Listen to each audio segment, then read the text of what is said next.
Este é o nosso penúltimo encontro, né? Daqui a 15 dias nós teremos o último encontro dentro da nossa programação, é o quinto, então são 6 encontros que a gente ficou de fazer. E nós vamos conversar hoje, conforme a Mariane também já colocou lá no grupo do WhatsApp, sobre o tema do financiamento. Vamos falar um pouco de dinheiro, né? Vamos conversar um pouco sobre isso.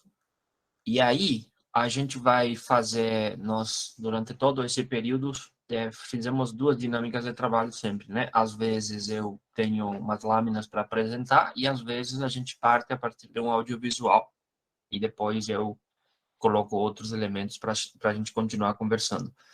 Hoje nós vamos fazer a dinâmica do audiovisual, portanto eu vou agora socializar com vocês, compartilhar com vocês um vídeo que a gente produziu aqui no CEAP, que fala sobre o financiamento. Vocês vão ter acesso a esse vídeo depois. As pessoas que estão aqui, que é do outro grupo, inclusive já deve ter visto, porque lá também, logo depois da nossa conversa, eu acabei colocando o link para vocês assistirem. É um vídeo curto, rápido, se não me engano, são de 9 minutos, que vocês, inclusive, podem compartilhar para seus, né, para seus grupos de WhatsApp de conselheiros, enfim, de lugares onde vocês consideram importante as pessoas também assistirem. E com base nesse material, nós vamos depois conversar um pouco sobre o tema do financiamento. Eu vou complementar, vou colocar alguns elementos adicionais depois dessa conversa, depois do vídeo, e aí a gente vai conversar um pouco sobre isso. Talvez como elemento introdutório a esse tema, é importante frisar 2 coisas, eu diria assim. A primeira é o seguinte: eu vou usar uma fala de um presidente da República quando foi visitar o Paraguai, que é o meu país. Ele disse publicamente ao presidente da República do Paraguai, com essas palavras: como é que você vai fazer política pública se você tem um percentual de arrecadação de apenas 14%? A carga tributária do Paraguai, naquela época, e hoje não mudou muito, era de 14%. Ou seja, metade do que a gente tem aqui no Brasil. Aqui no Brasil, em torno de 36%, 38% a nossa carga tributária. Talvez quando a gente fala um pouco de dinheiro, a gente vai falar um pouco de algumas coisas que não são tão comuns assim. Mas o que é a carga tributária? É o percentual de imposto que você paga quando vai comprar 1 quilo de arroz, 1 quilo de sal, um litro de vinho, sei lá, o que for. No total, a carga tributária que a gente paga é de quase 40%. Né? E aí tem aqueles cálculos que dizem que a gente trabalha, não sei, um assalariado trabalha até não sei quantos dias para poder pagar o imposto e tal. Então, tem um cálculo global que você faz que é a carga tributária. E ele dizia para o presidente do Paraguai: como é que você vai fazer isso se você não arrecada aqui? Então, para dizer o seguinte: para fazer política pública, entre essas a saúde, você precisa arrecadar. Você precisa de dinheiro. Não tem como fazer política pública sem dinheiro, né? Então, se a gente vai falar da saúde como política pública, e nós dissemos lá atrás que é papel do Estado, é o dever do Estado, está lá na lei. É dever do Estado fazer a política pública acontecer, então ele vai ter que pegar dinheiro de algum lugar para fazer isso, né? Então, esse é o primeiro elemento, assim. Nós vamos conversar sobre dinheiro que o Estado precisa arrecadar para poder fazer política pública. A gente vai ver como é que ele faz, né? Essa é a primeira coisa, assim. Então, nós, não sei se teremos tempo para conversar sobre todos os elementos que a gente precisaria conversar, mas a gente vai falar um pouco sobre os fundamentais. Tem, seguidamente, aliás, ultimamente eu não tenho ouvido falar muito, mas tempos atrás tinha aquela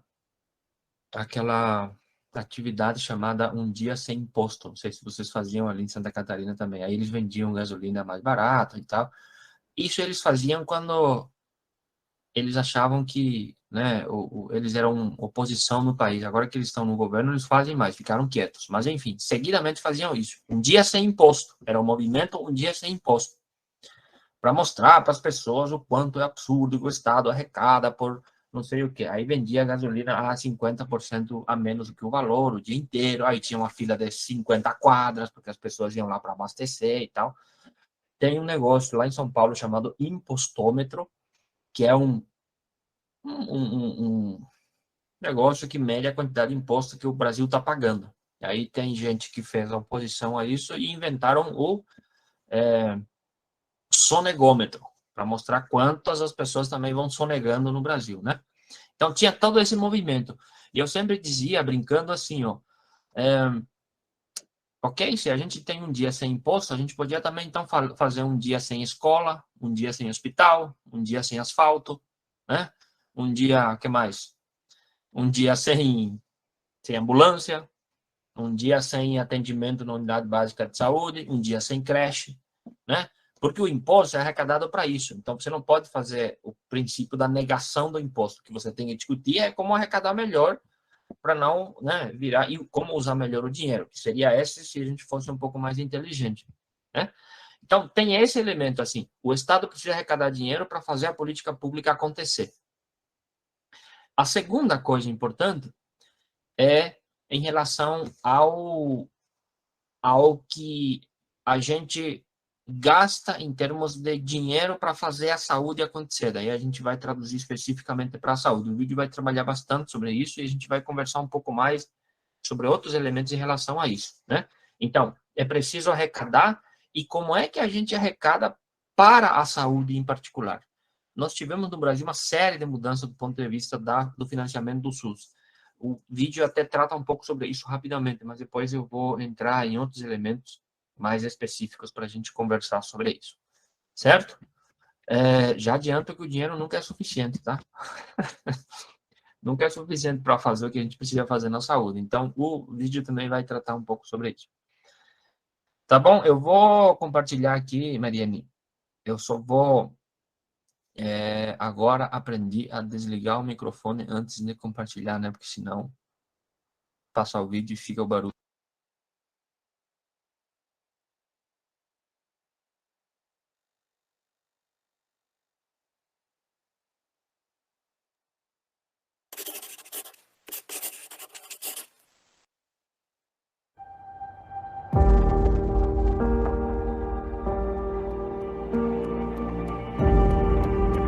O Brasil estabelece na Constituição Federal que saúde é um direito de todos e um dever do Estado, e não uma mercadoria. Por isso foi criado o Sistema Único de Saúde.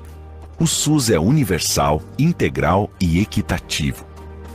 Municípios, estados e União estruturam um sistema integrado com controle social para oferecer todos os cuidados de saúde no território nacional. Quando a Covid-19 chega e ameaça a vida no planeta, os brasileiros reconhecem a importância do SUS. Mas um sistema desse tamanho é viável? O Brasil tem recursos para pagar? A ideologia neoliberal sempre tenta convencer a população de que não há dinheiro, e por isso o SUS é inviável. O SUS atende e cuida de todas as pessoas desde antes de nascer e durante toda a vida. É muito diferente de um plano privado de saúde, em que fora da lista contratada não há atendimento e a pessoa precisa recorrer ao SUS. O SUS precisa de investimento. A saúde tem 9,47% do produto interno bruto do Brasil, mas somente 4% são investimentos do setor público, que atende a todos integralmente. A maior parte dos recursos estão no setor privado, que atende com serviços limitados apenas quem pode pagar. Oferecendo cobertura integral e universal, o país gasta menos do que R$ 1.400 em saúde por pessoa a cada ano. A saúde pública no Brasil é muito maior, mas gasta menos que os outros países. Todo o dinheiro da saúde é investimento, porque promove o bem do país. Para cuidar da saúde do Brasil, o SUS é financiado com recursos da União, dos estados e dos municípios, conforme determina a Constituição Federal. Ou seja, cabe ao poder público, nas 3 esferas de governo, garantir recursos para o pleno funcionamento do Sistema Único de Saúde. A Constituição e a Lei 8.080 de 1990 estabelecem que o SUS receberá os recursos necessários para cuidar universal e integralmente da saúde. Por isso, quando decidem o orçamento público, os gestores não podem empregar recursos insuficientes ao custeio e aos investimentos no SUS. Também cabe ao Ministério Público zelar pelo respeito e proteção à saúde pública, promovendo as medidas necessárias à sua garantia. Conforme a Lei 8.142 de 1990, seguindo as diretrizes da regionalização e da descentralização, equipamentos e serviços foram transferidos da União para os estados e municípios, mas os recursos nunca acompanharam as atribuições repassadas aos municípios, causando o subfinanciamento do SUS. A Emenda Constitucional 29 de 2000 e a Lei 141 de 2012 organizaram os investimentos no SUS. Foram criados os fundos de saúde nos 3 níveis da federação em contas exclusivas e vinculadas para repasses diretos, o que favorece o controle social. A União deve investir, no mínimo, o mesmo que no ano anterior, mais a variação do Produto Interno Bruto. Além disso, nos estados o investimento em saúde não pode ser inferior a 12% e nos municípios não pode ser inferior a 15% do orçamento. Porém, o cumprimento desses percentuais é ainda um desafio e uma luta da sociedade brasileira. Em 2016, aderindo ao Estado mínimo e contra a proteção social, o Brasil adota um regime fiscal de austeridade. O governo quer reduzir os déficits orçamentários por meio de cortes de gastos, aumento de impostos ou uma combinação de ambos.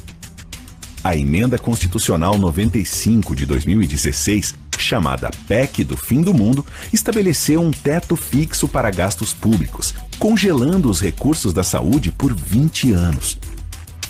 O governo promove a austeridade e o ajuste fiscal, afirmando que o país está endividado por causa das políticas sociais. Porém, a auditoria revela que a maior parcela da dívida são juros e amortizações bancárias, e não investimentos sociais e em saúde pública. A Emenda 95, ao congelar gastos públicos, compromete os repasses da União aos estados e municípios, atingindo o orçamento do SUS. Em 2018, o governo também mudou o cálculo do valor a ser investido pela União, desvinculando a variação do PIB. Com a política fiscal de congelamento de gastos públicos, o SUS recebe cada vez menos recursos. Esse desfinanciamento provoca perdas que comprometem a continuidade do sistema de saúde. Ao invés de política de austeridade fiscal que prejudica o país, é a estrutura tributária que precisa mudar para favorecer a sociedade e não somente os ricos. Hoje, o trabalhador e o pequeno empresário pagam a maior parte dos impostos, porque a tributação é regressiva, centrada sobre o consumo e não sobre a renda. Assim, no Brasil, quem é mais rico, menos impostos paga. O sistema tributário brasileiro permite, na declaração do imposto de renda, o abatimento de 100% de gastos em saúde privada, ou seja, recursos públicos que deveriam ir para o SUS financiam o setor privado de saúde. Além das perdas em financiamento, o governo federal muda o modelo de atenção básica do SUS. Antes, o repasse de recursos era por 6 blocos de investimentos: atenção básica, média e alta complexidade, vigilância em saúde, assistência farmacêutica, gestão e investimentos. Em 2017, a Portaria 3.992 lança a nova Política Nacional de Atenção Básica. Concentra os repasses em apenas 2 blocos, custeio e investimentos. A nova política rompe com o modelo da atenção básica como ordenadora da rede, enfraquece as ações de prevenção e promoção da saúde e enfatiza o pronto atendimento. A Portaria 2.979 de 2019 cria o programa Previne Brasil, acaba com o piso da atenção básica e concentra recursos em grandes centros, prejudicando a universalidade, a equidade e a regionalização do SUS. A nova Política Nacional de Atenção Básica e o programa Previne elaboradas e aprovadas sem a participação obrigatória por lei dos conselhos de saúde, diminuem os serviços e alteram o modelo de atenção. O objetivo dos governantes alinhados ao neoliberalismo é o desmonte do Sistema Único de Saúde, com a diminuição gradativa de recursos e a mudança do modelo de atenção básica. Há dinheiro para a saúde no Brasil, mas as decisões políticas favorecem o setor privado e os especuladores. A defesa do SUS é a luta pela vida. No Brasil, saúde não é mercadoria. Saúde é direito humano, direito de todos, garantido pelo Estado.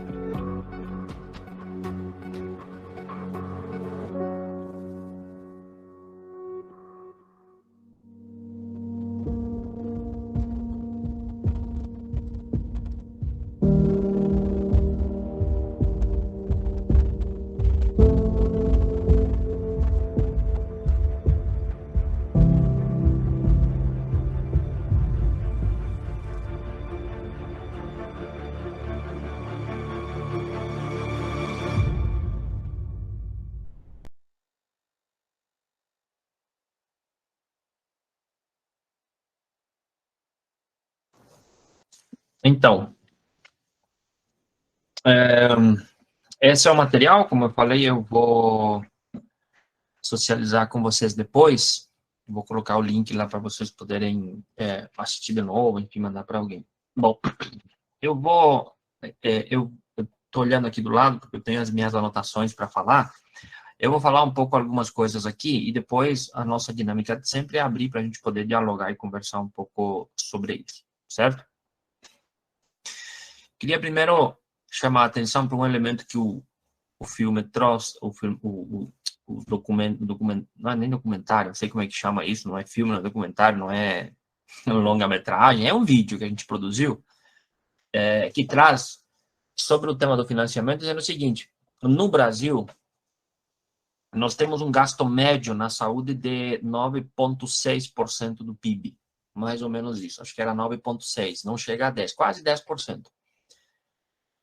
Ou seja, de tudo que se gasta no Brasil, quase 10% de todos os gastos correspondem à saúde. Desse total de 10%, isso é uma informação muito importante, porque às vezes a gente acha que tem muito dinheiro sobrando, dinheiro à toa por aí. Isso é muito importante. 10% do PIB. Nós temos hoje um PIB em torno de 1 trilhão, 3 trilhões de reais, mais ou menos. Não, 1 trilhão, um pouco mais de 1 trilhão de reais, mais ou menos o PIB brasileiro, assim, né? Um pouco mais, um pouco menos por causa da crise. Estamos falando de 10%, certo? Desse total de 10%, apenas 4% é do setor público. E eu vou explicar o que significa dizer isso. Se é 4% gasto do setor público no montante de quase 10% do PIB, significa que quase 6% do orçamento, do dinheiro que é gasto em saúde, é do setor privado. E veja o seguinte, o material também falou sobre isso. Nós gastamos quase em torno de 4% do PIB para fazer o sistema de saúde funcionar, que é para todos os brasileiros, para os 210 milhões de brasileiros. No entanto, 6% do PIB que é gasto no setor privado atende a uma população bem reduzida de pessoas, que são aquelas que têm, né, na sua grande maioria, tem planos privados de saúde. Como é que é contabilizado isso, para depois entrar no mérito dos números? Quando a Cleusa vai lá na farmácia e compra um remédio, ou quando a Claudete precisa fazer um exame e o SUS demora 6 meses e ela não pode esperar, então ela vai para o setor privado e paga 200, 300 reais por um exame, isso é contabilizado como gasto privado, certo? Quando alguém tem um plano de saúde e paga por mês, é gasto privado. Então, o montante de dinheiro que a gente paga no setor privado, seja para comprar remédio, para fazer exame, para fazer cirurgia, para o plano de saúde, enfim, esse montante todo é maior, do que o Estado brasileiro, em se considerando dinheiro público, é gasto para o Sistema Único de Saúde funcionar. Isso só, por si, demonstra o quanto é insuficiente o dinheiro que a gente gasta para o setor de saúde, né? Por que isso é insuficiente? Porque os demais países que têm sistemas parecidos com o Sistema Único de Saúde, sistemas parecidos com o SUS, o montante de dinheiro que eles gastam com o sistema público é absolutamente maior do que o setor privado. Ou seja, aqui no Brasil é exatamente o contrário. Se você pegar os dados, por exemplo, da Inglaterra, que tem um sistema público muito parecido com o SUS, você vai ver que essa diferença é muito grande e é inverso, né? Se você pegar o sistema público canadense, que é outra referência no sistema universal, parecido com o SUS, é exatamente a mesma coisa. O gasto privado é ínfimo. Ou seja, é o contrário, né? É o contrário. Aqui no Brasil é o contrário. E mais, veja, diz o material, nós gastamos em torno de R$ 1.400 por ano, por pessoa, para fazer saúde pública no Brasil. Esse valor é inferior, esse gasto é inferior a países que sequer têm sistema universal. Tem países que não têm sistema universal e, mesmo assim, o gasto individual em saúde é superior ao que o Brasil tem. E olha que a gente tem um sistema universal, que, em tese, a gente deveria gastar muito mais por pessoa do que aqueles que não têm sistema universal. E mesmo que não tenha sistema universal, eles contabilizam, né, o valor total para todas as pessoas. O Brasil perde, em termos de financiamento, alguns países da África, que não tem, está longe de ter um sistema público universal e muito menos em situações econômicas sequer parecido com o Brasil. Então, veja, se a gente pegar os números, a gente vai ver que nós nunca tivemos dinheiro suficiente para financiar a saúde no Brasil, né? Esse é só um elemento que eu queria trazer para vocês. Uma outra questão importante, eu vi que as pessoas estão escrevendo aqui, inclusive, sobre o imposto de renda, já vou falar sobre isso. Uma outra coisa importante é o seguinte, e é por isso que eu vou falar isso para frisar de novo o nosso papel como conselheiros e lideranças diante do momento eleitoral que a gente vive. No Brasil, em 1990, quando a gente aprovou a Lei Orgânica do SUS, e em 88, quando aprovamos o Sistema Único de Saúde, a gente disse na lei o seguinte, de todo o montante que o governo arrecada para a Seguridade Social, inclusive tem tributos vinculados direto para a Seguridade Social, contribuição para a Seguridade, contribuição, não sei o que, de Seguridade Social, tem o imposto federal para a Seguridade Social. Tudo que se arrecada para a Seguridade Social, que inclui 3 políticas públicas, saúde, assistência e previdência. Esses 3 são os que fazem o que a gente chama de tripé da Seguridade Social no Brasil, né? De todo esse montante que se arrecada para financiar esses 3, 30% será da saúde. Sempre foi assim, certo? Só que esses 30% sempre esteve em discussão, em debate no Congresso Nacional, porque nunca houve um acordo sobre isso. Os governos que assumiam diziam que a lei não era clara, que não era necessariamente isso, tirava mais e levava mais para a Previdência do que para a saúde, enfim. Então, desde a aprovação do SUS, os movimentos sociais vêm lutando para aumentar o recurso para a área da saúde. Em 2000, veja, em 2000, o material fala sobre isso. Nós aprovamos no Congresso Nacional a Emenda Constitucional 29, a bendita Emenda Constitucional 29.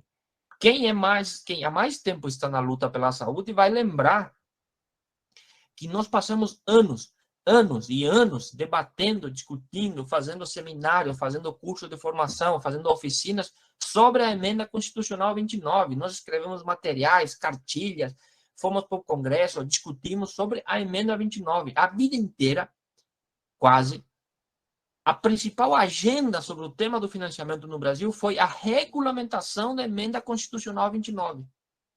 Né? Eu, às vezes, olho aqui o histórico do SEAP e eu vejo, e junto a fotos e tal, tem muitos seminários que a gente fez para discutir a Emenda Constitucional 29, né? E muitos movimentos foram feitos para pressionar o Congresso Nacional de modo que o Congresso regulamente a Emenda 29. Porque quando foi aprovado a Emenda 29, segundo o material que vocês viram, vai dizer lá, ó, municípios, vocês não podem gastar do seu orçamento menos do que 15%. Vale até hoje. Vocês podem olhar ali nos seus municípios, nas prestações de contas, né, no relatório anual de gestão, podem pegar no conselho, provavelmente vai ter um cálculo lá de quantos o teu município gastou em saúde no ano passado, 2021. Você vai ver que ninguém vai gastar menos do que 15%. A média, ultimamente, era de 19%, 20% inclusive. Os municípios mais penalizados, porque é lá onde as pessoas moram, são obrigados a gastar mais, porque o governo federal, ano tras ano, reduz a sua participação no financiamento geral da saúde. Essa emenda disse, municípios 15%, continua valendo isso até hoje, estados têm que gastar 12%, certo? Que é a lei que vale até hoje. O governo federal, e aí que estava o problema, entre outros, era esse o problema, o governo federal, não sei se vocês lembram aquela parte do filme que fala sobre isso, o governo federal, assim, traduzindo de forma simples, o governo federal tem que gastar tudo que ele gastou no ano passado, mais, né, o crescimento do PIB, que é a variação nominal do PIB, que eles chamam, e a inflação. Então, digamos, gastou ano passado 50 milhões. Esse ano ele não pode gastar menos do que 50 milhões. Necessariamente vai ter que gastar 50 milhões. Tem que gastar 50 milhões mais o, 12% da inflação, mais o crescimento do PIB. Tem que acrescer. Esse é o cálculo que se faz para o governo federal. Tem tempo em que nós não temos crescimento do PIB, portanto, esse não pode contar. E tem épocas que a inflação é alta e tem épocas que a inflação é baixa. Então, você nunca sabe exatamente quanto vai ser o dinheiro gasto do governo federal. Só que tinha um problema adicional na emenda 29 e por isso a gente passou a vida inteira quase lutando para ser regulamentada. A emenda 29 diz o seguinte, vocês precisam gastar 15, 12 e essa variação que eu falei antes. Porém, diz a lei, o que é gasto em saúde e o que não é gasto em saúde será regulamentada, vai depender da regulamentação desta lei. É disso que estamos falando, que a lei funciona assim, né? Ele é geral, depois tem que vir uma outra para regulamentar ele, para dizer, ele disse, você, Nair, tem que gastar 15% em saúde. Aí você pergunta para a lei, mas o que é gasto em saúde? A lei te disse, eu não sei, isso alguém vai regulamentar para te dizer o que é. Mais ou menos isso. Né? O Congresso tinha que fazer isso. E o Congresso nunca fez isso, o Congresso Nacional.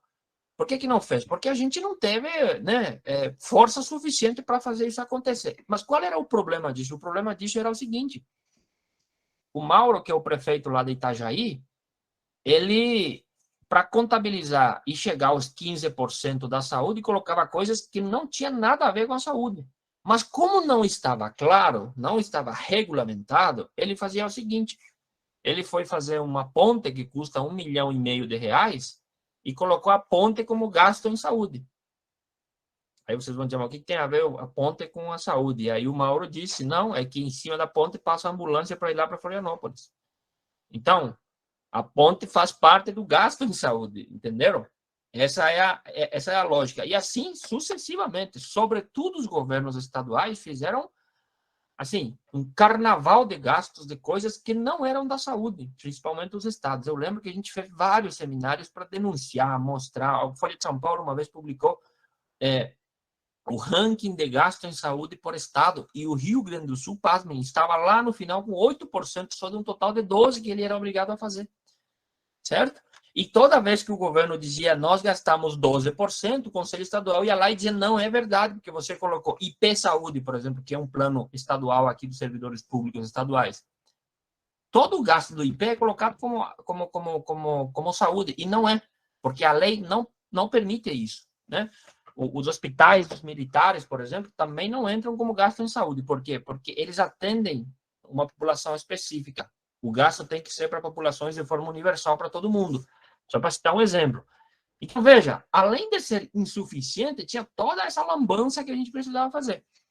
E vejam, gente, nós passamos 16 anos com essa lei sem ser regulamentada. 16 anos, sabe por quê? Porque nós não tínhamos força suficiente para incidir para cima dos deputados e senadores para eles poderem, né, fazer isso, regulamentar essa lei. Nós conseguimos essa regulamentação com uma lei complementar, certo? Uma lei complementar em 2012, a Lei Complementar 141, que o material também fala, e nessa Lei Complementar 141, é muito importante que vocês leiam, é a lei que regulamenta a EC 29. E aí vai estar claramente o que é, o que não é, o que é, o que não é. Isso aqui é gasto em saúde. E aí lista as coisas, o que é. O que não está nessa lista não é gasto em saúde, E o Mauro, como prefeito de Itajaí, não vai conseguir colocar outra coisa a não ser aquilo que está na lei, né? Certo? Então, veja como é importante a gente saber votar, eu sempre digo. Tem que sempre, né, dar a nossa confiança para aqueles que se comprometem com o Sistema Único de Saúde. Esse é um primeiro elemento importante. A segunda coisa em relação a isso, eu queria trazer aqui também, diz respeito às últimas mudanças que a gente teve no Brasil em relação ao financiamento.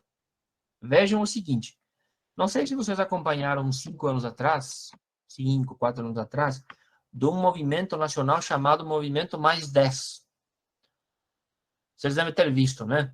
Movimento Mais 10. Era um movimento capitaneado por várias organizações, movimentos sociais, sindicais, pastorais, enfim, todo mundo se juntou num movimento nacional chamado Movimento Mais 10, que era um movimento que queria que o governo federal deixasse de fazer o cálculo daquele jeito que eu disse, que era variação nominal do PIB mais a inflação, que na prática, gente, não aumentava dinheiro para a saúde. Por que não aumenta? Porque havia apenas uma correção da inflação, portanto, não há aumento, é só uma correção da inflação. E nos últimos 10 anos, olha, o crescimento do Brasil, na média, foi de 1,5% do seu PIB. Então, veja, nós temos demandas cada vez maiores no Sistema Único de Saúde, né? As pessoas vão envelhecendo, aumenta a população, novas tecnologias, agora até tem pandemia, e nós não conseguimos aumentar o dinheiro. A única coisa que a gente fazia, objetivamente, era uma correção, né, da inflação, mas o PIB não cresceu. Em 2018, nós tivemos um decréscimo do PIB, por exemplo. E, portanto, não tem nenhuma correção, né? Não aumentava o dinheiro para a saúde. Então, os movimentos fizeram uma mobilização em torno do movimento Mais 10. O que significa esse movimento Mais 10? Significa o seguinte, a reivindicação nossa dos movimentos era de que se tem 15% para os municípios, 12% para os estados, então que seja 10% para a União. Esse era o cálculo, esse era o objetivo. Então, União, você tem que gastar 10% do seu orçamento. Olha, 10% do seu orçamento era muito maior do que o que ele gastou ano passado, mais a variação nominal do PIB e a inflação. Era muito mais. Dinheiro, nós teríamos um aumento considerável do financiamento. Foi feito um abaixo-assinado, foi feito um monte de coisa, entregaram um congresso e tudo mais. O que o Congresso fez? O Congresso até avançou um pouco sobre isso, mas não do jeito que a gente queria. Olha o que o Congresso fez. O Congresso aprovou a emenda constitucional 86, se vocês forem procurar. Isso, ali, ó, alguém colocou lá que tinha essa discussão na conferência. A gente utilizou as conferências para juntar assinatura, não sei quantos milhões de assinaturas numa caixa enorme, assim, foi entregue impresso, inclusive, eu lembro, na época, pasmem, o Eduardo Cunha, então também não dava para esperar muita coisa, né? Na época ele era o presidente do Congresso. E aí, o que o Congresso depois fez com a emenda 86? Ele diz o seguinte, beleza, ok? Vamos lá. Vamos fazer isso então. E aí, eles aprovaram na emenda constitucional 86 uma vinculação, que é o que nós queríamos 10% do orçamento do governo federal vinculado à saúde obrigatoriamente.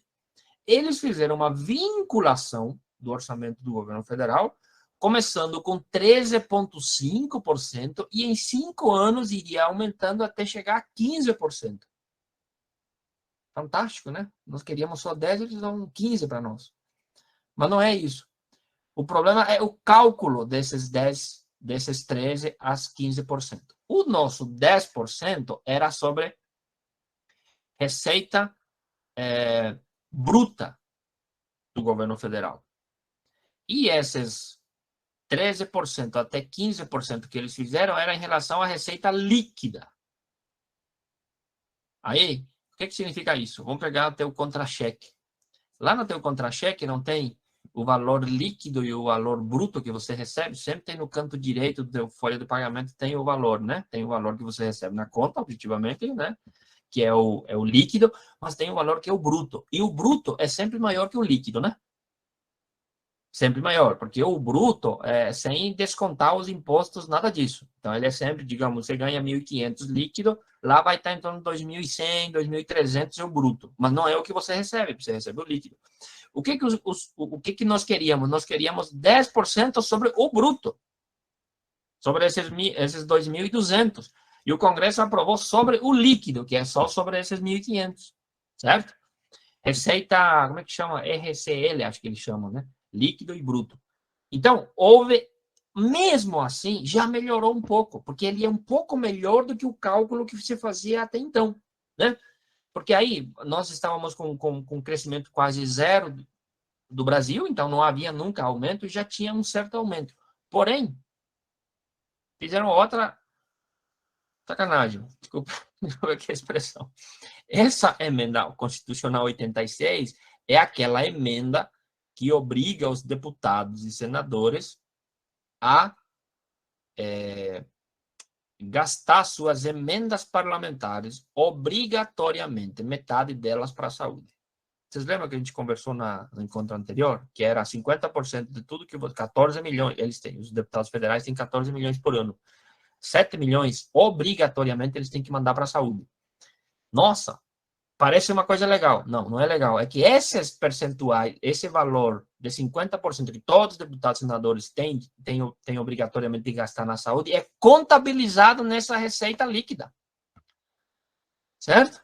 Então, veja, os 7 milhões dos 512 deputados, calcula quanto é isso, né? Cada um deles 7 milhões, como mínimo tem que gastar para a saúde. Pega esse montante tudo e ele é calculado, ele faz parte do cálculo dos 13,5, que valia em 2018, e que foi subindo para o gasto do governo federal. Isso não era assim antes. Quando era tudo que você gastou ano passado, mais a variação nominal do PIB e a inflação, esses valores das emendas não contabilizavam para a saúde. Então, se o deputado mandou para a saúde, era um recurso adicional que a saúde recebia. Agora não. Agora vincularam o líquido, não o bruto, que já era ruim, e agora colocaram essas emendas. Ou seja, no fundo, é tudo a mesma coisa. Nós não tivemos, objetivamente, um crescimento significativo para os gastos de saúde. Mas não se preocupe, vai ficar pior. Por quê?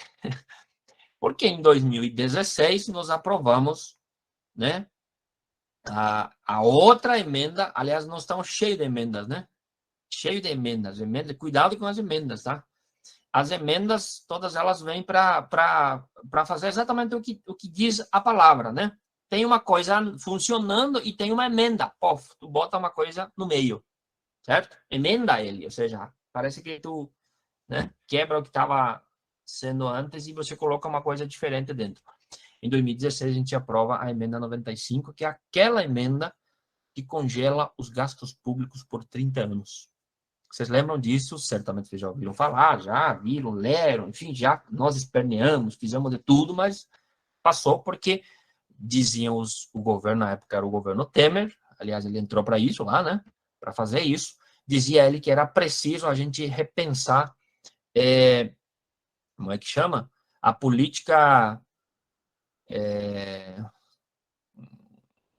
de gastos nas políticas sociais, porque isso estava sendo insustentável, estava levando o Brasil para o fracasso econômico. Então, a gente precisava congelar os gastos públicos para os próximos 30 anos. Está valendo, certo? A gente até abriu um pouco mão disso agora na pandemia, mas agora voltou com tudo.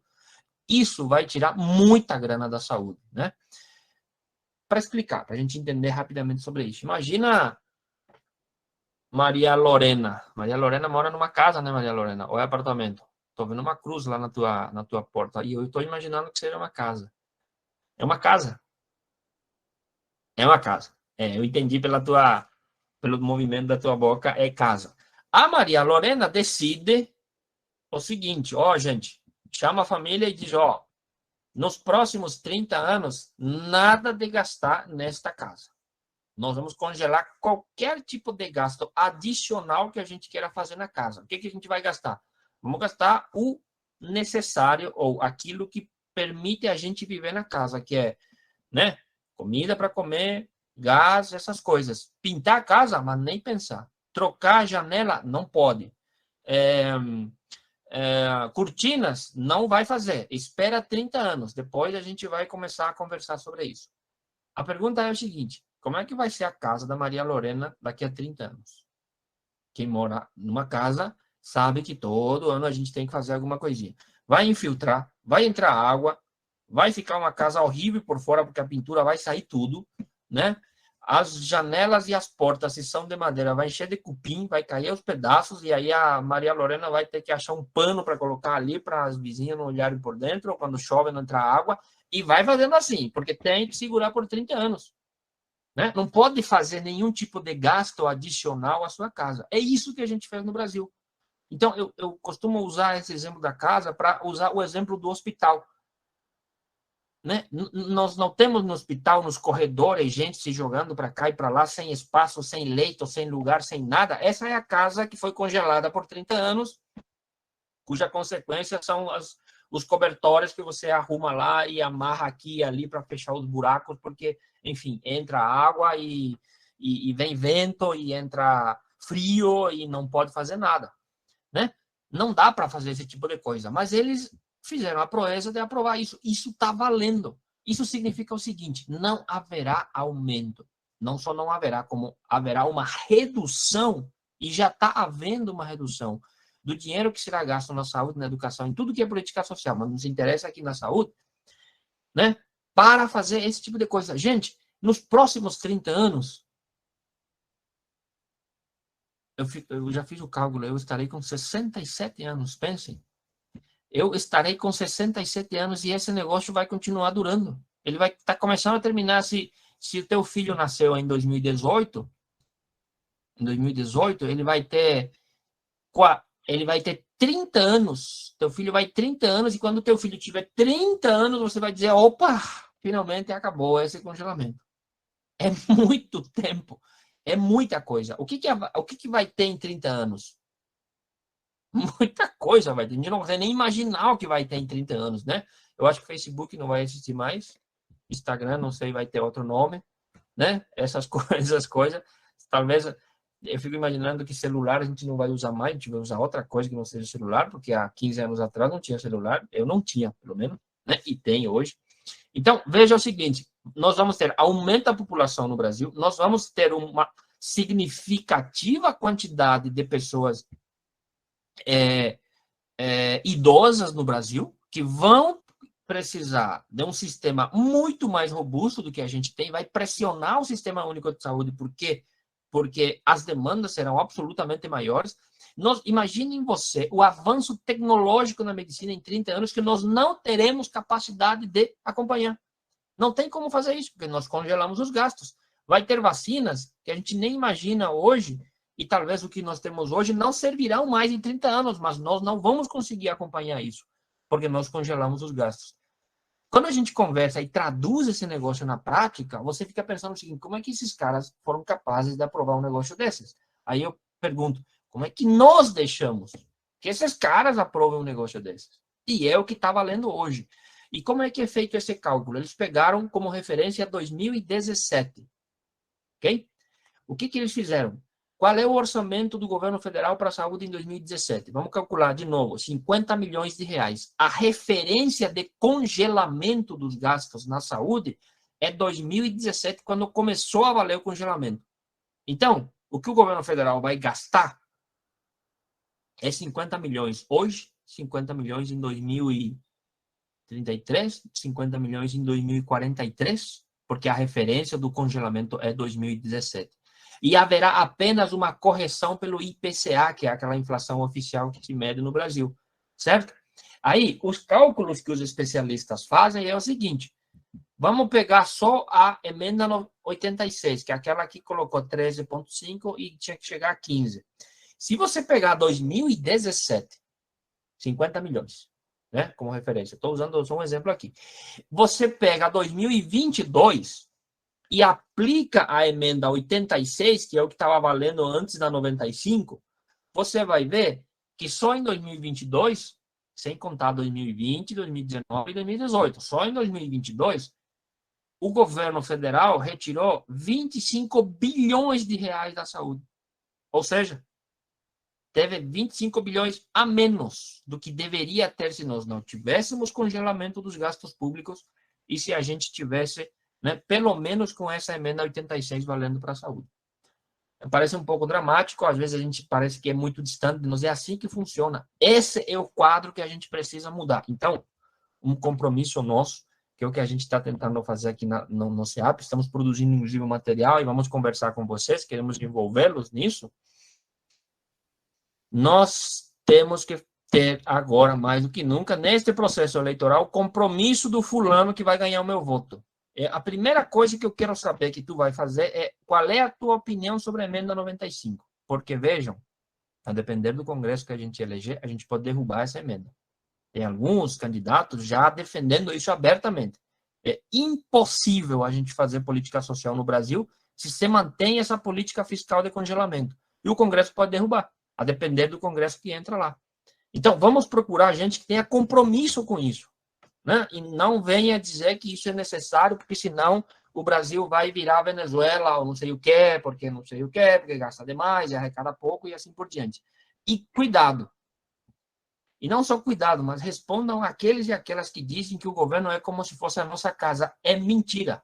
O governo não é a nossa casa. Nunca pode comparar o governo com a casa, porque eles dizem assim, muitos, né? É simples para entender.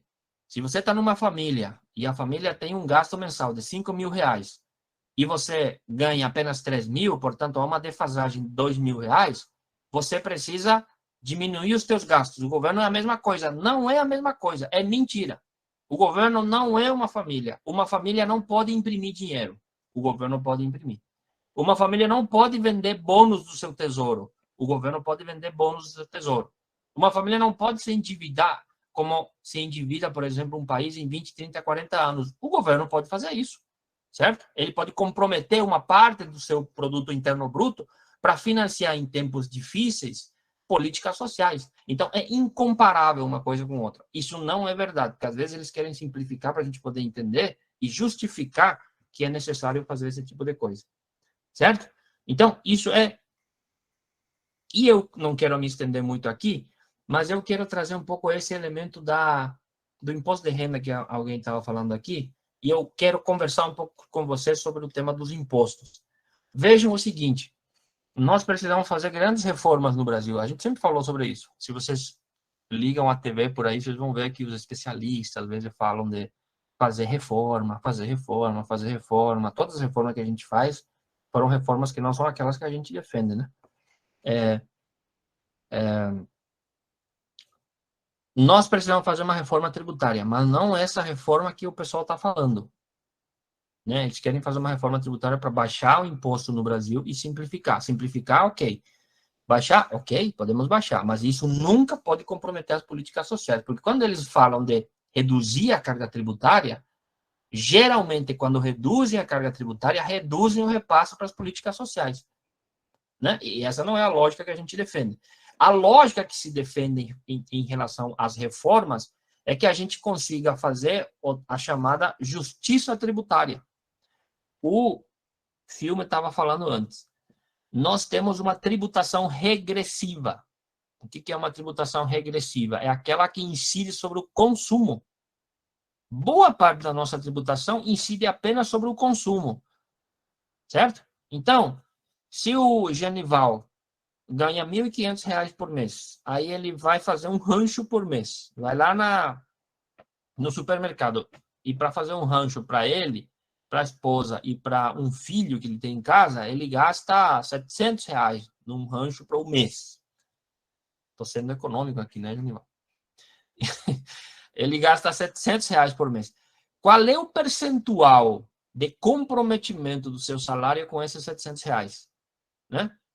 É quase 50%. Quase 50% ele comprometeu num rancho só o seu salário. Agora, o Mário, que ganha R$ 10.000 por mês, né? O Mário vai lá fazer um rancho também de 600, 700 reais, quanto por cento ele compromete o seu salário? Muito inferior ao Genival, certo?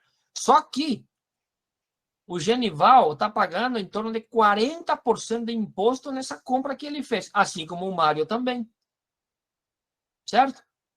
Mas tem uma coisa que não fecha ali. Aonde que eu vou cobrar mais do Mário?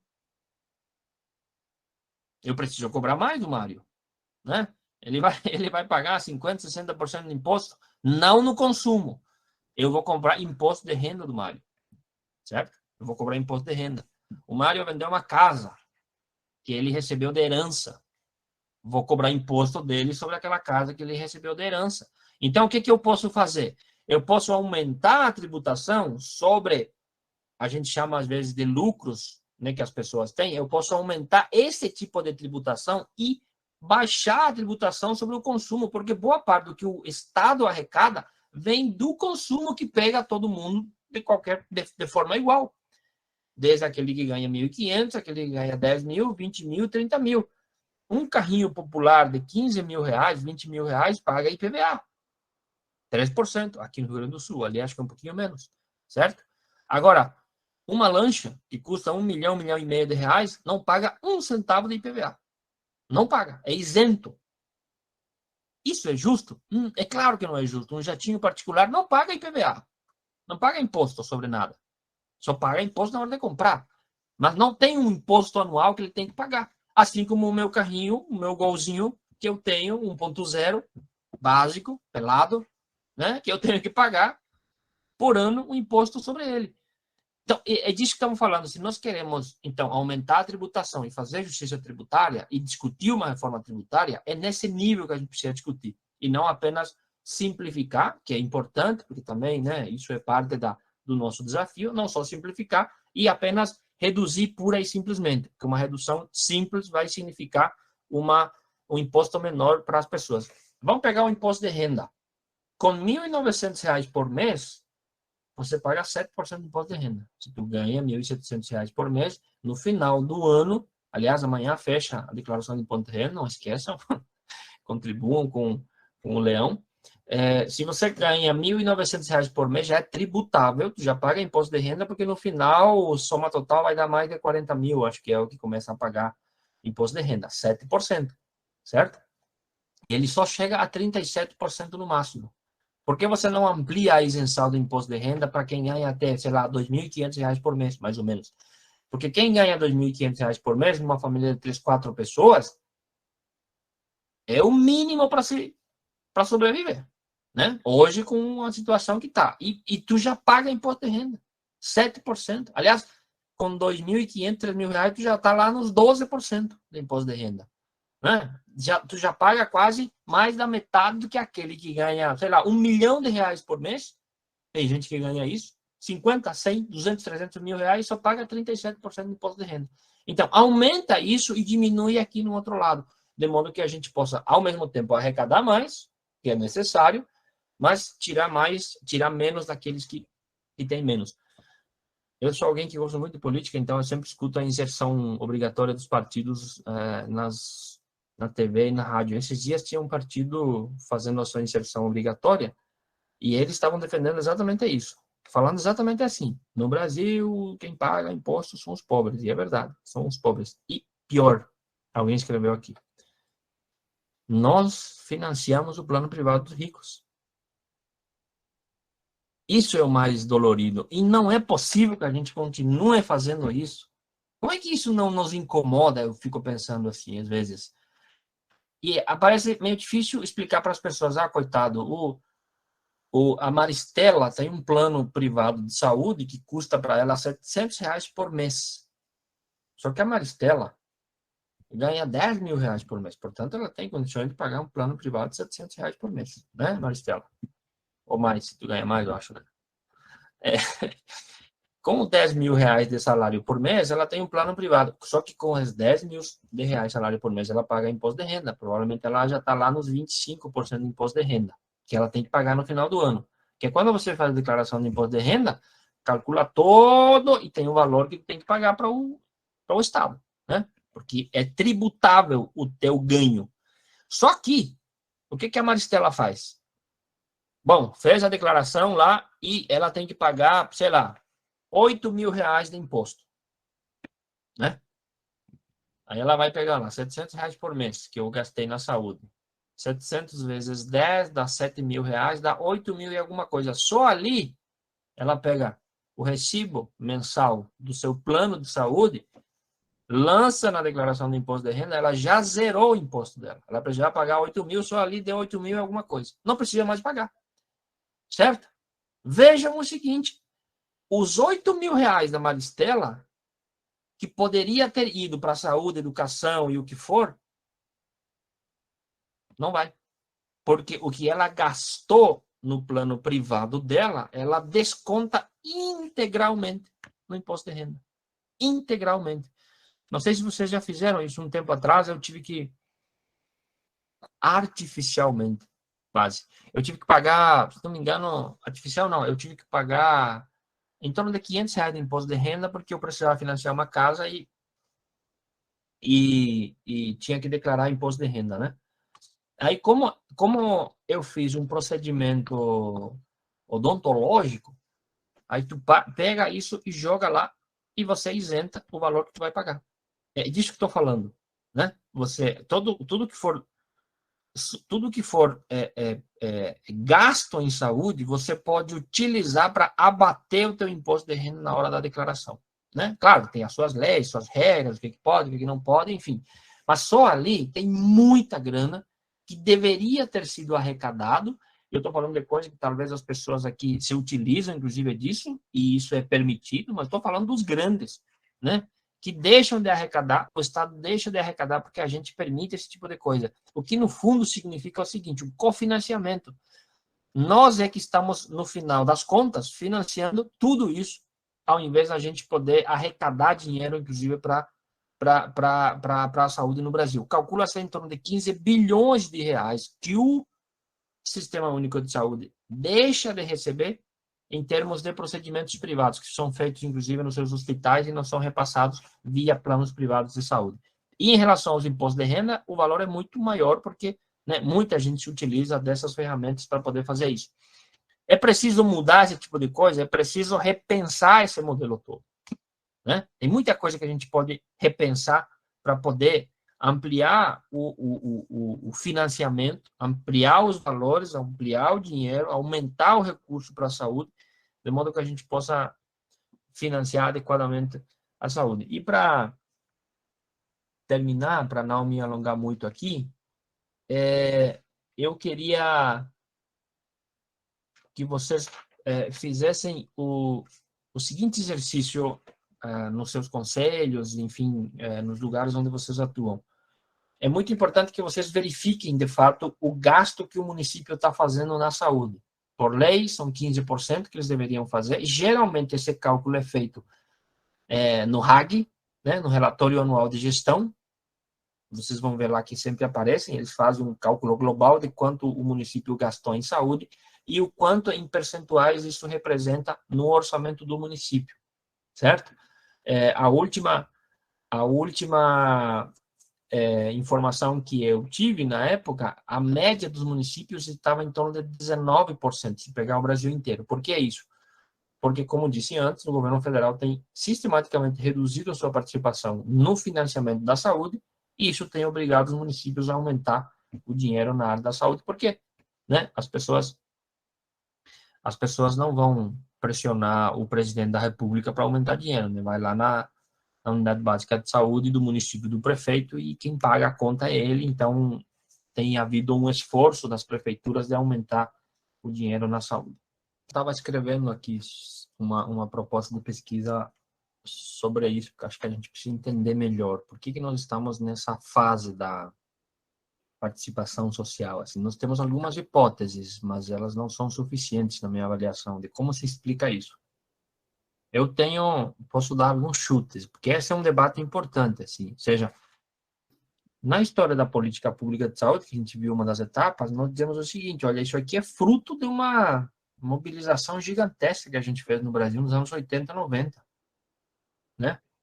Não foi um acaso, não foi uma coisa que caiu do céu, os congressistas, os constituintes achavam que era legal, não, foi assim, a gente foi construindo, nós fomos recepcionando no Brasil uma concepção de direitos humanos universal, nós fomos trazendo para dentro da nossa estratégia de mobilização os elementos da concepção universalista da ideia da saúde como direito humano fundamental, e por uma pressão social gigantesca que a gente conseguiu fazer, nós conseguimos convencer os constituintes de que isso era importante. E mais, de lá para cá, a gente tem conseguido sustentar o sistema de saúde, apesar dos atropelos, das questões que eu até acabei de colocar aqui, financeiras, enfim, apesar da dificuldade, a gente continua segurando esse sistema único de saúde. Parece que depois da pandemia houve uma percepção da sua relevância, inclusive, disso. Agora, invariavelmente, a gente está numa fase difícil da participação popular. Você fez uma descrição. Perdão. Você acabou de fazer uma descrição que não é só no teu caso, Genival, não é só no teu município, não é só no teu concelho. Quanto menor o município, mais difícil é fazer isso, inclusive, né? Porque o formato de participação popular e social que a gente fez na saúde talvez não facilite muito isso em municípios menores, onde todo mundo se conhece, para começar a conversa, tem sempre uma disputa política por trás, né? A polarização que a gente fala hoje no Brasil, ela sempre acontece nos municípios menores. São 2, 3 grupos que se revezam na administração pública e controlam, inclusive, né, os seus representantes em todo que lugar. Então, talvez a gente tenha que repensar esse tipo de coisa, sabe? Nós estamos numa dificuldade imensa, por exemplo, em relação aos movimentos, organizações sociais, populares, sindicais, pastorais, enfim, a igreja que nos diga, né, que também está nessa crise, digamos assim, da dificuldade de você fazer um debate mais estratégico, trazer a saúde como pauta central, por exemplo, numa perspectiva do SUS e não apenas como paliativo para os problemas de saúde. Então, a gente está numa fase, Genival, de crise, eu diria assim. Está numa fase de crise. A gente precisa recolocar alguns elementos para poder pensar a longo prazo, para daqui a uns 10, 15, 20 anos, de como é que a gente reformula o processo participativo no Brasil. Porque as coisas também vão mudando, e não sei se a gente está percebendo isso. Um colega meu dizia assim, ele dizia assim, vamos juntar o povo para um baile, nos bailinhos de final de semana da terceira idade não está cheio de gente para lá? Tem, né? Aí ele dizia assim, vamos juntar o povo para isso, mas meia hora antes do baile, nós vamos conversar sobre o SUS. Porque se tu chama só para o SUS, ninguém vai. Agora, entendeu? Tá usando um exemplo para dizer o seguinte, a gente precisa inventar formas, modelos, metodologias que permitam trazer tanto aqueles que já estão e se desencantaram com esse processo participativo, ou trazer novos, os nossos netos, os nossos filhos. Eu tenho 2 filhas, eu fico pensando, como é que eu vou convencer ela a participar do Conselho de Saúde? Eu não sei como convencer, né? Porque isso não está na roda, no radar deles, não está mais, porque eles cresceram num cenário em que o SUS já está aí, né? Já está aí, não precisa conquistar uma coisa que já está aí. Agora, nós precisaríamos convencer eles a dizer o seguinte, sim, já está aí, mas você precisa segurar o que está aí, né? E como a gente vai fazer isso, eu realmente acho que são incógnitas que a gente tem. Mas eu vou repetir aqui o que eu já falei em outros encontros. Por outro lado, a gente não pode ver apenas a crise, eu diria assim. Eu quero olhar também aquilo que a gente tem feito de bom nesse último período aqui. E o que a gente tem feito de bom? 37 pessoas nesta sala, Genival. E aí, o Padre André e a Marieni merecem um aplauso aqui, porque, olha, nós no CEAP, Marieni e Padre André, não conseguimos isso. Os conselhos estaduais, que a gente faz formação no Brasil inteiro, não conseguem botar 37 pessoas numa sala de conselheiro para fazer formação, né? Mas vocês conseguem. Aliás, é inegável a capacidade, e eu acho que nós precisamos aprender, inclusive, com a igreja. A capacidade que vocês têm de mobilização é impressionante. Nós fizemos formação para lideranças sociais no Brasil inteiro, trazendo 10 grandes movimentos nacionais, com sindicatos que têm estrutura até no município de 1.500 habitantes. E nós dizemos para esses sindicatos, nós precisamos, no Brasil inteiro, central sindical, 40 lideranças de vocês para fazer formação, no Brasil inteiro. Eles conseguiram 19. No Brasil inteiro.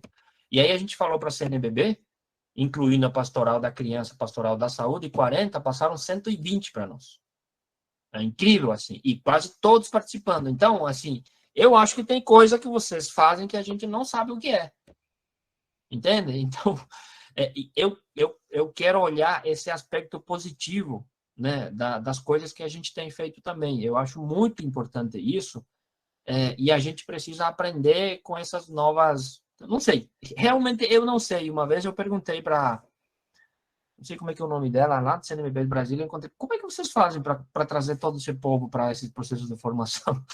E ela disse assim, a gente mantém uma permanente interlocução com eles o tempo todo. Sempre tem uma interlocução, coisa que os sindicatos não fazem, as centrais não fazem, nem conversam com sua base. E aí está a crise. Não conversam com sua base, e quando precisam, eles chamam a base, e é óbvio que a base não vai, né? O trabalhador que está lá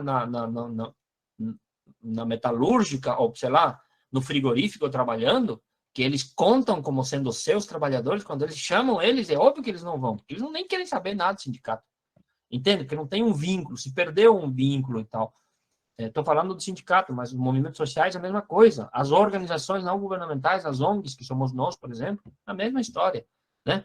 Então, assim, não quero aqui nem decepcionar, nem inventar coisas, mas o momento nosso, Genival e demais, é esse momento é difícil, complicado, mas ao mesmo tempo que a gente tem problemas, eu diria assim, não tão simples de resolver, nós também temos iniciativas importantes. Eu quero acreditar nessas iniciativas que têm acontecido, e eu não tenho dúvidas que de iniciativas como essa que vocês estão fazendo aqui, nós vamos ampliar, nós vamos conversar, nós vamos trazer mais pessoas, enfim, hoje é segunda-feira, vocês estão aqui segunda-feira à noite, entendeu? Não sei se te respondi, mas enfim, é um pouco um tema para a gente viajar um pouco, né? Nas hipóteses.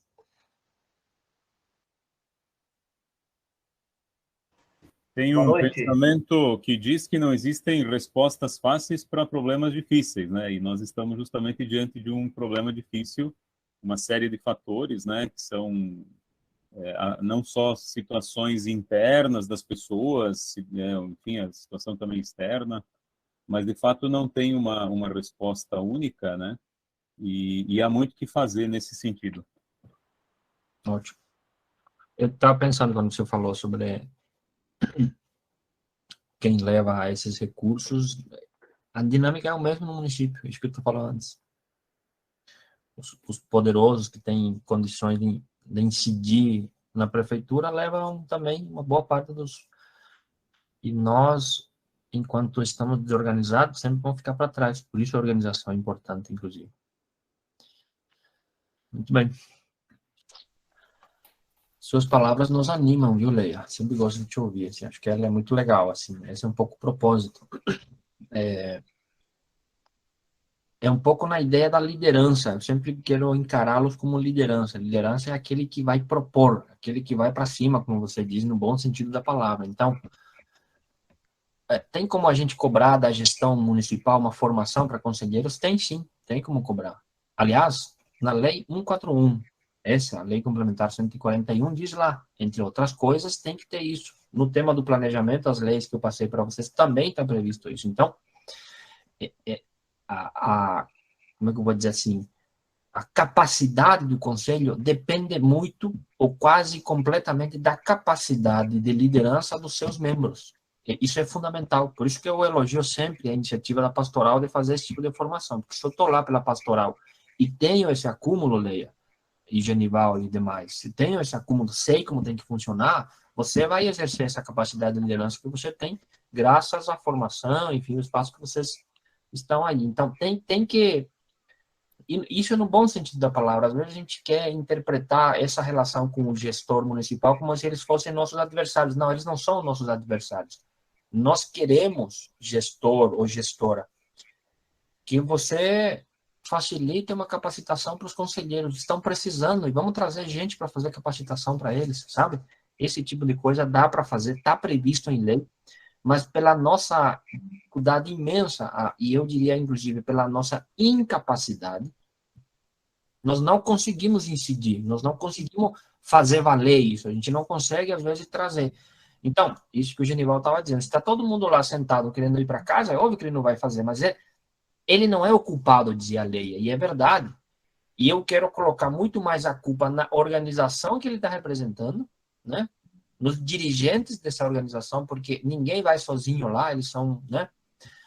É óbvio que tem os acordos, tem as relações com a prefeitura, com o gestor e tudo mais, mas a pastoral não pode cumprir esse papel lá, né? A pessoa da pastoral não pode ir lá sentar querendo ir para casa e não abrir a boca. É isso que eu quero dizer assim. O cara do sindicato não pode fazer isso. Ele é uma liderança, ele tem que exercer essa sua liderança, inclusive representando a sua entidade, que tem um histórico na luta pela saúde. É isso que a gente falava com o pessoal quando a gente conversava na formação de lideranças. E eu dizia para o pessoal, o cara da CUT não pode ir num conselho, sentar 2 horas, 1h30, voltar para casa sem abrir a boca. Isso é inadmissível, certo? O cara dos movimentos sociais não pode fazer isso. O cara da pastoral não pode fazer isso, né? Porque isso é não cumprir a sua obrigação como liderança. E ele é uma liderança. E aí tem o papel das organizações dos movimentos para poder formá-los e fazer isso. E aí ele incide para ampliar isso. Ele vai lá e vai dizer para o gestor, ó, nós precisamos daqui de gente para fazer a formação para nós. Nós organizamos a turma aqui, você traz alguém. Aqui a gente faz assim, a gente está fazendo uma formação para todos os conselheiros locais, municipal, local e distrital de Porto Alegre.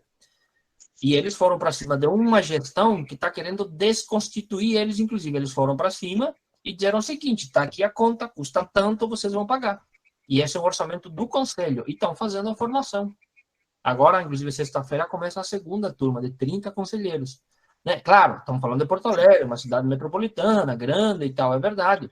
Mas nós podemos implicar que em Passo Fundo a gente está discutindo 50 mil reais para fazer a formação para os conselheiros em 2022. Né? Então, é isso que estamos falando, assim, depende muito da nossa capacidade, e essa capacidade recai muito mais em nós, como lideranças de entidades que estão no conselho, e aqui estamos falando especificamente da pastoral. Por isso, volto a insistir, essa ideia, essa formação aqui, idealizada pelo Padre André e da Mariani, é nessa perspectiva, é por isso, pela preocupação que se tem em relação a isso, qualificar os conselheiros da pastoral da saúde para eles poderem incidir objetivamente na política de saúde e serem lideranças na sua base. Esse é o objetivo. Certo, muito bom, muito boa a contribuição da Leia, né? A reflexão que ela trouxe e como o Jorge aí destacou, acho que é o nosso papel de líderes, né? Porque de qualquer maneira, ou em todo sentido, né? Nós somos aí representantes, né? Da pastoral ou de alguma outra associação, grupo, e somos líderes, estamos lá representando. Eu estive aqui resgatando uma formação que nós fizemos também para vários conselhos. Coloquei agora aqui no chat uns 2 de 5 atributos que a formação foi feita a partir do Centro de Formação da CNBB, do Dom Helder Câmara. 2 atributos imprescindíveis num conselho para ele ser verdadeiramente democrático e participativo.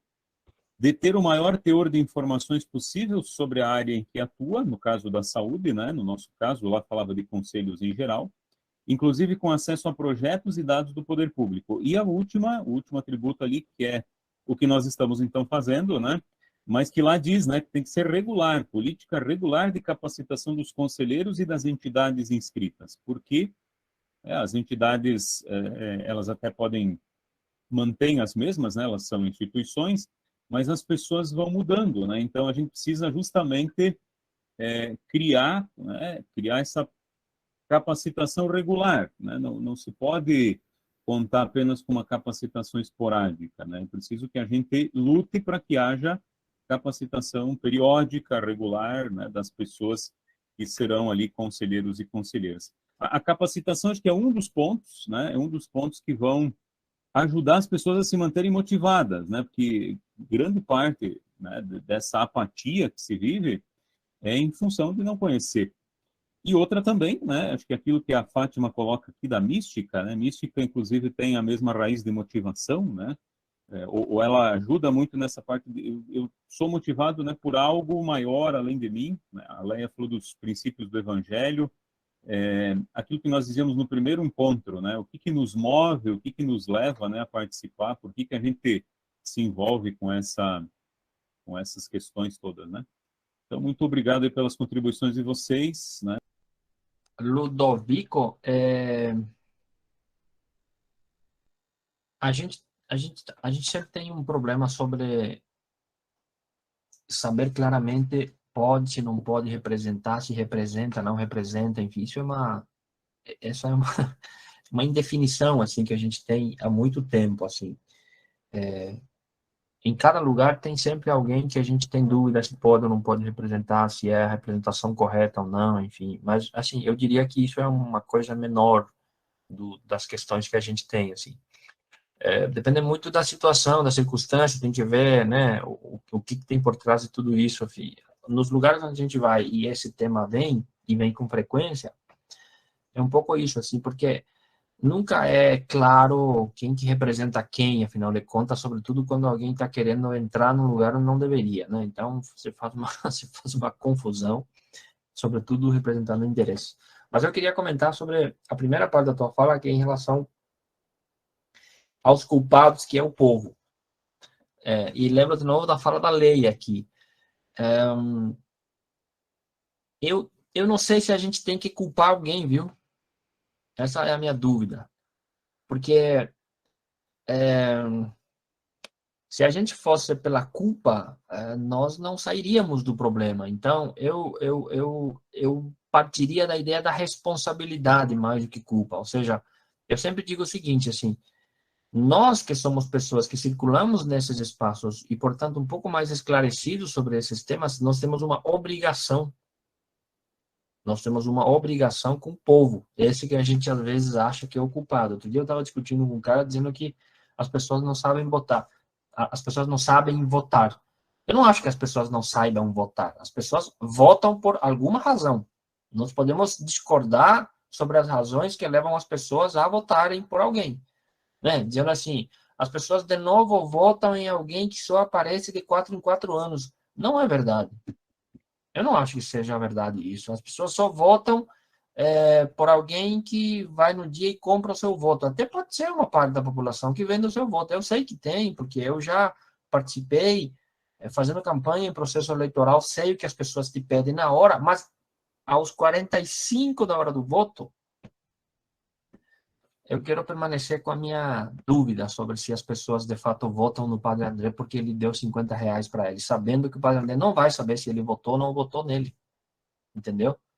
No fundo, as pessoas... E me dá a impressão... não estou discordando de ti, Ludovico, mas me dá a impressão que às vezes a gente meio que... como é que eu vou dizer assim? Desconfia da capacidade da inteligência do eleitor. Talvez em processos municipais isso não seja tanto assim, mas em processos de votação mais ampla, porque, assim, eu sou alguém que leio um pouco sobre por que as pessoas decidem o seu voto. Tem um cientista político, vocês devem ouvir ele falar seguido na Band, ele fala bastante ali, o Lavareda, muito bom. Ele tem um livro que se chama A Cabeça do Eleitor, onde ele tenta desvendar as razões do porquê que as pessoas fazem suas escolhas na hora do voto. Né? E boa parte dessas escolhas, elas acontecem no bolso. E por isso ele disse, a cabeça do eleitor está no seu bolso. Essa é a tese dele. E a tese dele foi recentemente confirmada, semana passada, pelo Datafolha, que fez uma pesquisa em que 65% das pessoas admitem votar influenciado pela situação econômica. Né? Por isso ele fala, a cabeça do eleitor está no seu bolso. Se você está numa crise econômica e você tem um representante, naquele momento da crise, esse será o culpado e dificilmente você vai votar nele. As pessoas querem saber quem é que vai melhorar a minha condição de vida. E quando eu digo minha condição de vida, estou falando de econômico. Quem é que vai botar mais dinheiro no meu bolso? E não é compra de voto. Quem é que me dá a esperança de que eu possa melhorar a minha vida? Por isso a cabeça dele está no bolso, certo? Por isso, por exemplo, por isso programas sociais de transferência de renda, ele tem um impacto significativo na eleição, né? porque é um programa que dá perspectiva de condições melhores para as pessoas. Estou divagando aqui de conceitos, talvez, para dizer o seguinte, assim, eu acho que a gente tem que apostar na possibilidade de convencer os eleitores a votar por aqueles que a gente acha que é melhor para o Sistema Único de Saúde, por exemplo. Isso que eu acabei de dizer. Quem dos nossos candidatos se compromete a derrubar a emenda 95? Só que a gente tem que ter, e eu insisto nisso sempre, a gente tem que ter capacidade para conversar com ele. Nós temos que dizer para ele, ó, cara, isso aqui é ruim demais para a saúde. E por que é ruim demais? Por isso. Ele é ruim demais. Nós, conselheiros, temos que ter essa capacidade de influenciar. Vai ter candidato na sua cidade, vocês vão votar.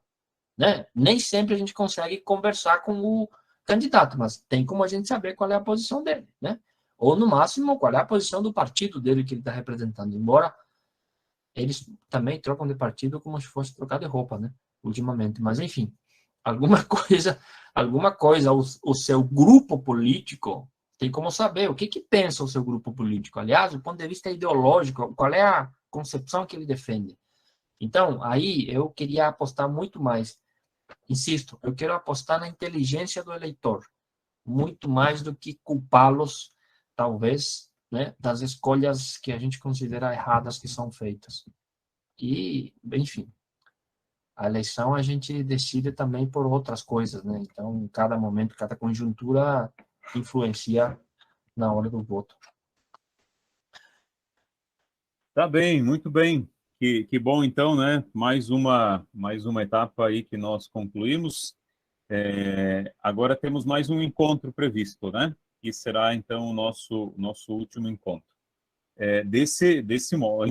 Dessa caminhada que fizemos aqui. Acredito que a ideia é que a gente continue, vamos aí refletir, aí nos próximos meses, de que maneira nós poderemos dar continuidade. Certamente no último encontro, o Jorge também vai nos dar mais luzes, de como podemos multiplicar todo esse conhecimento, A gente já tem possibilidade, de ir multiplicando isso na medida em que a gente vai motivando, falando da importância, mostrando como é importante, como é valoroso esse conhecimento que a gente está adquirindo.